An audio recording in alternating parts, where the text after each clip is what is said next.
ඔබට සීන ඇති, අනාගත බලාපොරොත්තු ඇති, අනාගත අපේක්ෂා ඇති. ඒවා ඉටු කර ගැනීමට මහන්සි වෙනවා ඇති. කතරම් මහන්සිවත් සඵල නොවන ඇති. ඔබ දකින්න සීනයක් විතරයි සිතනවා ඇති. සීන ඉටු කර ගැනීමට chance නොදෙනවා ඇති. ඔබ දුක්පත් ඇති. ඔබට මුදල් නැතුව ඇති. ඔබ ලැජ්ජාවටපත් වෙලා ඇති. ඒ නිසා ඔබ දුකින් ඉන්නවා ඇති. ඔබ වගේ දුකින් හිටපු කොල්ලෙක් ගැනයි මම මේ කතා කරන්නේ. ඒ වගේම ජීවිතේ ෆේල් වෙච්ච කොල්ලෙක් ගැනයි කතා කරන්නේ. එයා ෆේල් වෙච්ච තැනින් නැගිට්ටේ. මේ වීඩියෝ එකේ ගිහින් බලමු අපි එයා කොහොමද ජීවිතේ සාර්ථක කරගත්තේ කියලා.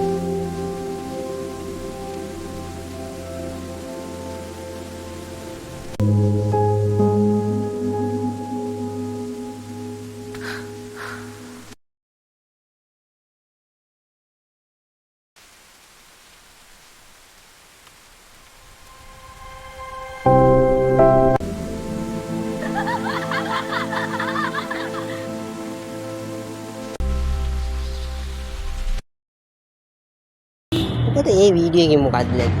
ඒ දැක්කේ මොකක්ද? ඒ වගේ හිතුනේ මොකක්ද? මට නම් හිතුනේ මෙන්න මේ වගේ දෙයක්. පුංචි පිරිමි ළමයි වැස්ස වෙලාවක ඉඳගෙන ඉන්නවා. එයා මොකක් හරි දුකකින් වගේ හිටියේ. ඒ වගේම මේ දුකට හේතුවත් මේ වීඩියෝ එකෙන් පොඩ්ඩක් පෙන්නනවා. ඒ තමයි 140යි තමයි එයා විභාගේ ලකුණු වෙලා. එයා ෆේල් වෙලා. හැබැයි ෆේල් වුණා කියලා එයා අතහැරියේ නෑ. ෆේල් වෙච්ච තැනින් දෙයිත්තේ. එයා ඒ වෙලෙම පාඩම් කරන්න ගන්නවා. හැබැයි වටේ ඉන්න කට්ටිය එයාව විහිළු කරනවා. මේ වීඩියෝ එකෙන් දකින්න.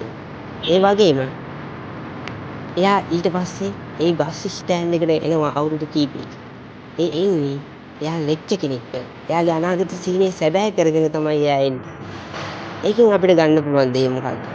ජීවිතේ වැටිච්ච තැන් ඕන තරම් තියෙනවා. හැබැයි වැටිච්ච තැනින්ම නැගිටින්න ඕන. රිජෙක්ට් වෙච්ච තැනින්ම නැගිටින්න ඕන.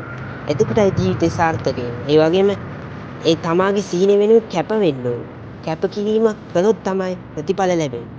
ඒ වගේම ඔබත් මේ වගේ කැපකිරීම කරන්න කැමති නම් ඒ වගේ කැපකිරීම කරන්න. මොකද ජීවිතේ සාර්ථක කරගන්න පුළුවන් ඒකින්ද අපි මේ සමුගන්නවා මේ ඩ්‍රීම් ඔෆ් ලයිෆ් කියලා.